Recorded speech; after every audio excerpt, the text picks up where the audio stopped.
صلی اللہ علیہ رسول کریم اما بعد۔ میرے عزیزوں بھائیوں دوستوں بزرگوں، ہماری مسجدوں میں عام معمول ہے جمعہ میں بات کرنے کا۔ یہ جو بات ہوتی ہے یہ کوئی رسمی بات نہیں ہوتی۔ اللہ پاک نے ایمان والوں کو آپس میں ایک دوسرے کا خیر خواہ بنایا ہے۔ ایمان والے آپس میں ایک دوسرے کے ساتھ خیر خواہ بن کر زندگی گزارتے ہیں۔ والمؤمنون والمؤمنات بعضهم اولیاء بعض یأمرون بالمعروف وینہون عن المنکر۔ تو انفرادی طور پر بھی خیر خواہی ہوتی ہے اور اجتماعی طور پر بھی، تاکہ ہم میں کا ہر آدمی اپنی زندگی کی غفلت سے نکل جائے۔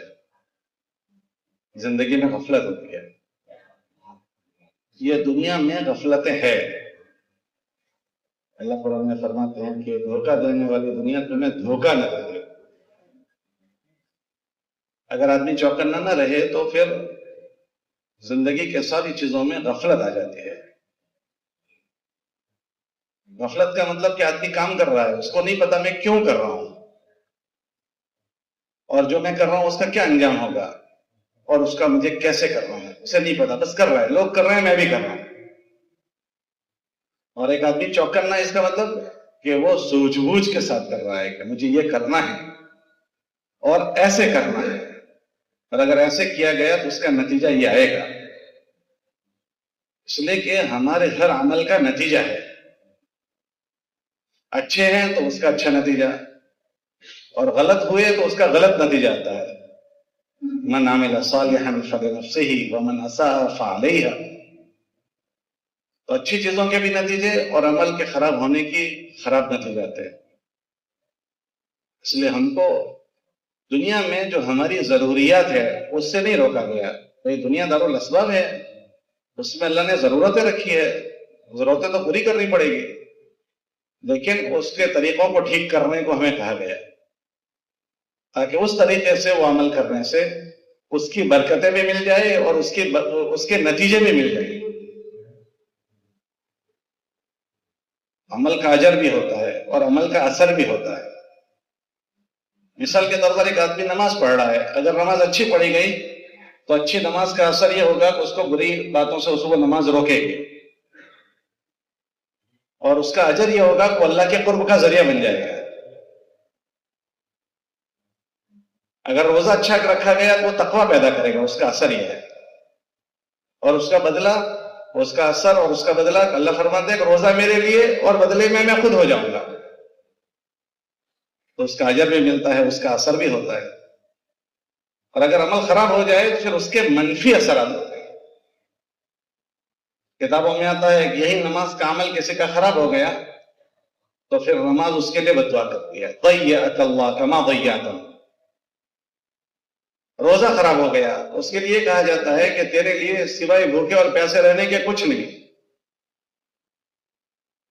لیس لک الا الجوع والعطش۔ تو ایسے ہماری زندگی میں جو امور پیش آتے ہیں، جیسے آج نکاح کی تقریب ہے، تو یہ بہت بڑا عمل ہے زندگی کا۔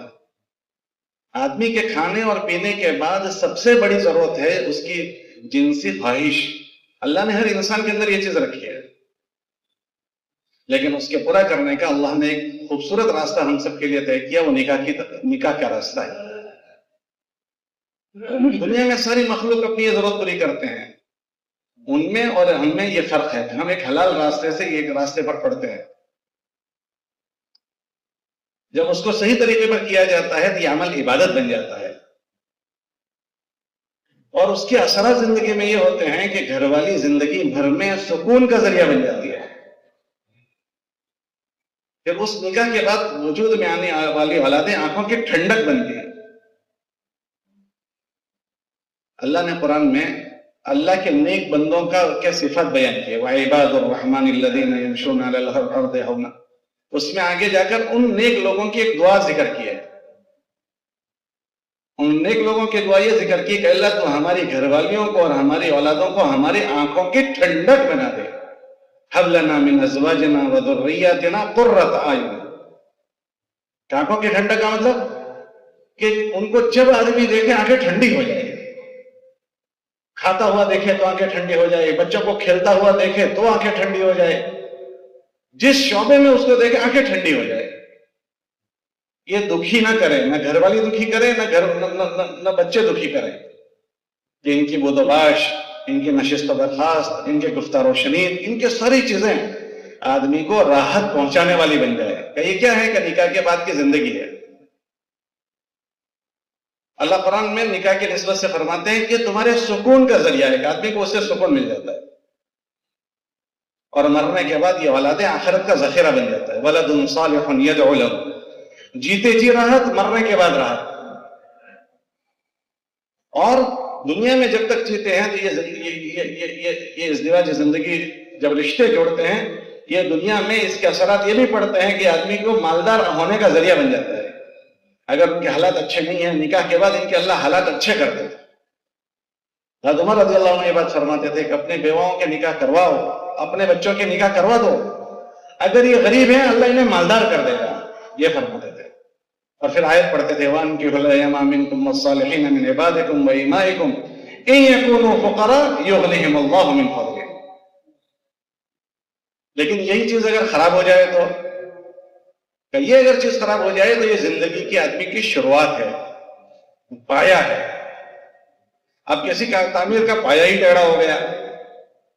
ہمارے وہاں فارسیوں میں سبق پڑھاتے ہیں تو یوں پڑھاتے ہیں چونیت کشت اول میں مار کج تا سریا می رود دیوار کچ، کہ تعمیر کرنے والے نے پہلی ایک ٹیڑھی رکھ دی کہ اب اس دیوار کو سریا تک بھی جانا ہے تو یہ ٹیڑھی جائے گی. آدمی کے نکاح کا دن سب سے گمبھیر دن ہوتا ہے، سب سے زیادہ احتیاط کے ساتھ رہنے کا دن ہوتا ہے.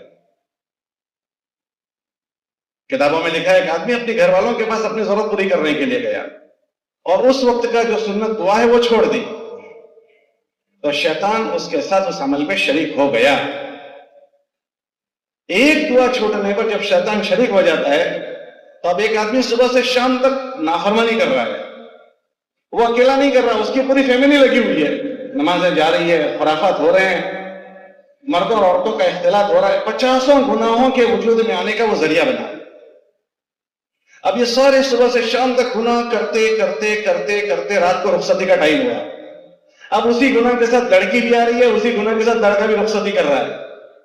ایک دعا کے چھوٹنے پر اتنی نحوست، تو صبح سے شام تک نافرمانیوں کے انبار کے ساتھ ایک آدمی رخصتی کرے.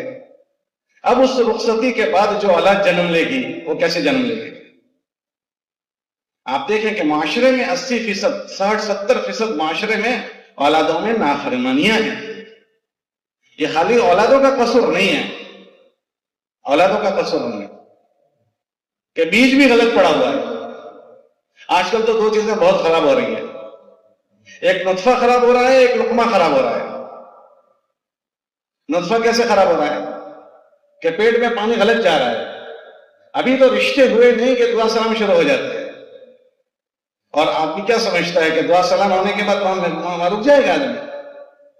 اللہ نے قرآن میں جہاں زنا کا ذکر کیا ہے وہاں یہ نہیں کہا زنا مت کرو، یہ فرمایا اس کے قریب مت جاؤ. لا تقربوا الزنا. یہ باتیں کرنا زنا کے قریب آدمی کو لے جاتی ہے کہ آدمی آہستہ آہستہ زنا کے قریب چلا جاتا ہے. بات ہوتی ہوتی ملاقاتیں شروع ہو گئی، یہ نام رم ہے، بات کرنا حرام ہے، مگر چونکہ ماحول ایسا بن گیا. ابھی چند دنوں پہلے میں ایک مسجد میں بات کر رہا تھا تو اس موضوع پر بات کی، وہاں کے امام صاحب نے کہا ہماری مسجد میں ابھی ایک لڑکی کا رشتہ ٹوٹ گیا. بھائی کس پر ٹوٹ گیا؟ کہ رشتہ ہونے کے بعد وہ لڑکے والوں نے فون بھیجا اور کہا کہ ہمارے وہاں بات کرے گی. تو ہم نے منع کر دیا کہ یہ کیسے بات کریں گے؟ تو پھر انہوں نے کہہ دیا کہ اچھا اگر بات نہیں کرنے دیں گے تو ہمیں رشتہ نہیں کرنا. یہ چیز نے جنم لیا، اور پھر یہ چیز اگر نہیں رکی تو آگے بڑھتے بڑھتے ملاقاتیں گھومنے جا رہے ہیں، اور جہاں ایک مرد اور عورت جمع ہوں گے وہاں تیسرا شیطان ہوتا ہے. یہ چیز غیر محسوس طریقے پر وجود. اب جب ملاقاتیں ہوں گی تو پانی پیٹ میں غلط جائے گا. اب ان نطفوں سے جو اولادیں وجود میں آئے گی تو پھر وہ کیسے اولادیں وجود میں آئے گی؟ دوسری غذا غلط ہو رہی ہے، غذا کمائی کی شکلیں گندی ہو رہی ہے. میراث کے راستے، میراث میں 19-20 ہو رہا ہے، اور جو حلال کے راستوں سے جا رہے ہیں تو کھانا معاشرے میں ایسا کھانا چلایا جا رہا ہے کہ جس میں چیزوں کی آمیزش ہو. ہمیں نہیں پتا ہوتی کہ کیا کیا چیزیں ملائی گئی. ابھی ہم لوگ ایک سفر سے آ رہے تھے تو جہاز میں ہم کو کھانا دیا, تو کھانا دیا تو ہمارے پاس پڑوس میں علی گڑھ کے پروفیسر بیٹھے ہوئے. میں نے کہا ذرا وہ سب نے کھا لیا. میں نے کہا اس کو پڑھو تو صحیح کیا اس میں پڑا ہوا ہے. تو ایک دم کھاتے ایک دم رک گئے نا. بھائی کیا ہوا تمہیں؟ کہ اس پر تو یہ لکھا ہے کہ اس میں یہ پڑا ہوا ہے. اب معلوم نہیں کیا کہ اس میں کیا پڑا ہوا ہے. اب ہمارے یہاں تبرکن پیشاب چھڑکا جا رہا ہے. ہم اس کے 50 ویڈیو دیکھ چکے ہیں, مگر پھر بھی غیر ایمان والے کے وہاں چائے کی لاری پر لوگ کھڑے ہوتے ہیں. آپ دیکھیں رات کو وہ کونے میں ایک ہوٹل بنی ہوئی ہے, وہاں ہمارا جوان اپنی گھر والیوں کے ساتھ بیٹھا ہوا ہے. اب ایسی غذائیں پیٹوں میں چلی گئی, ہمارے ننھے منھے بچوں کے ہوٹلوں میں کھانے جایا جا رہا ہے. ہمیں نہیں پتا کہ ہوٹلوں میں کیا کون پکانے والا ہے کیا ہے. یہ پانی پوری والوں کی 50 ویڈیو ہم سب کے سامنے آئی ہے. گندے پانی سے کولر بھرتے ہوئے, لوٹے پہ پیشاب کرتے ہوئے, پتہ نہیں کیسی گندی گندی. ہم بھی کھا رہے ہیں, ہماری مستورات بھی کھا رہی ہے. یہ گندی غذائیں پیٹوں میں جانے کے بعد ہمارا اور آپ کا کیا خیال ہے کہ ہمارے جذبات کیسے بنیں گے؟ اللہ نے نبیوں کی جماعت سے فرمایا کلوا من الطیبات واعملوا صالحا, اچھی غذا کھاؤ اور اچھے عمل کرو. کہ ہماری غذا خراب کی جا رہی ہے اور ہمارا نطفہ خراب ہو رہا ہے. ہم سب کو اجتماعی طور پر اس کی فکر کرنی پڑے گی. یہ جو کر رہا ہے اس کا خالی مسئلہ نہیں ہے, یہ ہم سب کا اجتماعی یہ مسئلہ ہے. کیونکہ جب فساد بڑھے گا تو میں اور آپ بھی نہیں بچ سکیں گے, ہماری اور آپ کی اولاد نہیں بچ سکے گی. تو اس کے شروعات رشتوں سے ہی ٹھیک ٹھاک کرنی ہے. ہم رشتوں میں بات کر لیں کہ دیکھو اللہ نے نکاح کو آسان بنایا ہے, تو ہم اس کو سنت طریقے پر کرنا چاہتے ہیں. ہم بات تو کریں. ہم پہلے سے یہ بات ذہن بناتے ہیں بھائی کہ آج کل مشکل ہے. واقعی یہ چیز مشکل نہیں. میں تو اپنی بات کہہ رہا ہوں. مجھے کوئی کہتا ہے رشتے میں جانا ہے, میں کہتا ہوں بھائی تم جن شرطوں کے ساتھ کہو گے میں اس کے ساتھ تمہارے غلط میں کوئی تعاون نہیں کروں گا. اگر آپ مجھے بھیجنا چاہتے ہو میں یہ کہوں گا کہ سنت طریقے پر رشتہ لے کر آئے. آپ بھیجنا چاہیں تو بھیجو, ورنہ مت بھیجیے. کہ کوئی خرافات نہیں ہوں گے, کوئی رسم نہیں ہوں گے, اور یہ رشتہ میں لے کر آپ کے پاس آئے. وہ غلط کر رہا ہے, اس کا تعاون میں کروں. اللہ قرآن میں فرماتے ہیں وَلَا تَعَاوَنُوا عَلَى الْإِثْمِ وَالْعُدْوَانِ, گناہوں میں ہم کوئی تعاون نہیں کریں گے. ہم اس کے لیے تھوڑی ہے کہ لوگوں کے گناہوں میں تعاون کریں گے. نیکی تو ہو نہیں رہی اور میں گناہ کرتا رہوں. کوئی گناہ کر رہا ہے تو ہم اس کی شادی میں شریک نہیں ہوں گے. ہم کیوں شادی میں شریک ہوں گے بھائی؟ کیا تیری نافرمانی میں ہم شریک ہو جائیں گے؟ ہم کو نافرمان کہ ہمارے رشتہ داری ہے, بھائی ٹھیک ہے رشتہ داری نمبر 2 پر ہے, ہم تمہاری رشتہ داری نبھانے میں اللہ کو ناراض نہیں کریں گے. تم ہوتے کون ہو بھائی؟ ہم تمہیں خوش کرنے کے لیے اللہ کو ناراض کرتے ہیں. ہم ان کا ساتھ نہیں دیں گے.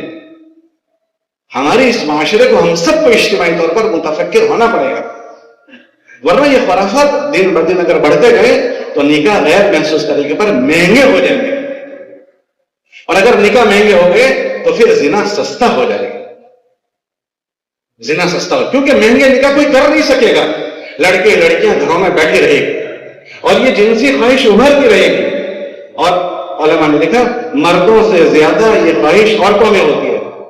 اس لیے حکم ہے, حضرت علی نے فرمایا کہ اللہ کے نبی نے فرمایا 3 چیزوں میں تاخیر نہ کرو. ایک, نماز کا مستحب وقت ہو جائے نماز پڑھ لو, جنازہ تیار ہو جائے اس کو پڑھ لو, اور لڑکی جب سیانی ہو جائے تو اس میں تاخیر نہ کرو, اس کا فوراً نکاح کروا دو. علماء نے لکھا ہے کہ نکاح آ گیا تو سنتیں پڑھیے, نفلیں پڑھنے کے لیے مت رکو, اس کا نکاح پہلے کروا دو. یہ علماء نے لکھا ہے. اتنی بھی تاخیر مت کرو. لڑکی سیانی ہو گئی, مردوں سے زیادہ یہ جذبات اس کے اندر ہوتے ہیں. تو اس لیے کتابوں میں آتا ہے کہ بھئی جب تمہیں مناسب لڑکا, خلیق لڑکا مل گیا دیندار, تو اس لڑکے کو قبول کر لو. تمہارے پاس رشتہ ہے اسے قبول کر لو. لیکن اگر ان چیزوں کو نہیں دیکھا جائے گا تو پھر لڑکی شادیوں کے رشتے کرنے کی بنیادیں بدل جائے گی کہ مالداری ہو, خوبصورتی ہو. حضور علیہ السلام نے فرمایا کہ اس کے دین کو دیکھ کر اس کے رشتے کر دو. روزی روٹی کا مسئلہ نہیں ہے. بہت سارے گھروں میں خوشحال گھروں میں لڑکیاں جا کر دکھی ہوتی ہے, اور بہت سارے عام گھروں میں جا کر لڑکیاں سکھی ہوتی ہے. مسئلہ سکھ اور دکھ کا پیسے نہیں ہے. اندر اللہ کا ڈر اگر اس لڑکی کے اندر ہے تو وہ لڑکی کو اچھا ہی رکھے گا. دیکھو نکاح کی تینوں آیتوں میں اللہ کے ڈر کی بات پڑھی گئی, اس میں کہیں نکاح کا ذکر ہی نہیں ہے. اندر اللہ کا ڈر. آدمی یہ کہتا ہے بھائی ہم تو اللہ سے ڈرتے ہیں, تو اللہ کہتے ہیں ایسا ڈر مت ڈر, ایسا ڈر نہیں ہے. حق کا تو بات ہی, ایسا ڈرو جیسے ڈرنا چاہیے. اگر اس کے اندر ڈر ہوتا تو کیا یہ نکاح کے دن گناہ کرتا؟ اس کے اندر ڈر ہوتا تو یہ ویڈیو یہ عبادت ہے.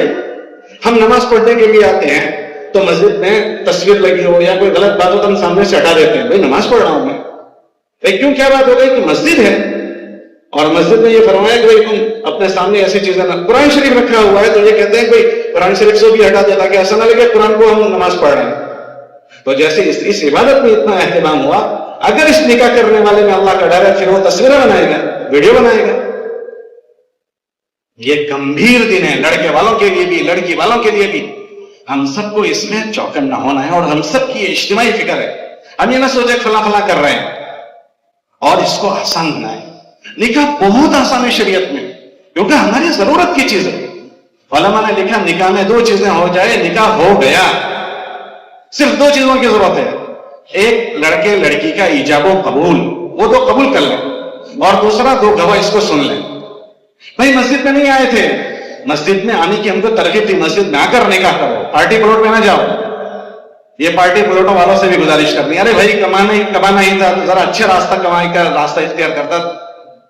بھائی ٹنکی اللہ قرآن میں اللہ نے آسمان سے جیسے بارش پاک اتاری ہے ایسے ہر ایک کی روزی حلال اتاری ہے. اب دیکھنا ہے کس کی کیسی ٹنکی ہے. پانی بھرنے کی ٹنکی ناپاک ہو گئی تو اس میں پائپ لائن جو ہے اس سے ناپاک پانی نکلے گا. ذرا کمائی کے ذریعے اچھے اختیار کرنے چاہیے. گناہ کرتے ہیں ہمارے وہاں, ہمارے فارم ہاؤسوں پر, اور ہمارے وہ شادی کے پتہ نہیں ہال بنے ہوئے ہیں, وہاں ہم اس کے پیسے کما کر کھاتے ہیں. میں یہ نہیں کہہ رہا ہوں حرام ہے, لیکن مولوی صاحب سے پوچھیں ہم کہ میرا ذریعہ معاش میں ایسی چیزیں مجھے پتا ہے کہ میرے بھائی ہمارے وہاں لوگ جوا کھیلنے آئے, سٹا کھیلنے آئے, تو ہم کیا دیں گے اپنی جگہوں؟ تو ہماری جگہوں پر لڑکے لڑکی مل کر گناہ کریں تو ہم دے دیں گے, اس کو اپنا کمائی کا ذریعہ ہم بنائیں گے اور وہ کمائی ہم کھائیں گے, ننے منے بچوں کو ایسی کمائیاں کھلائیں گے. ہم سب اس معاملے میں متفکر ہوں, نکاح کو آسان کرنا.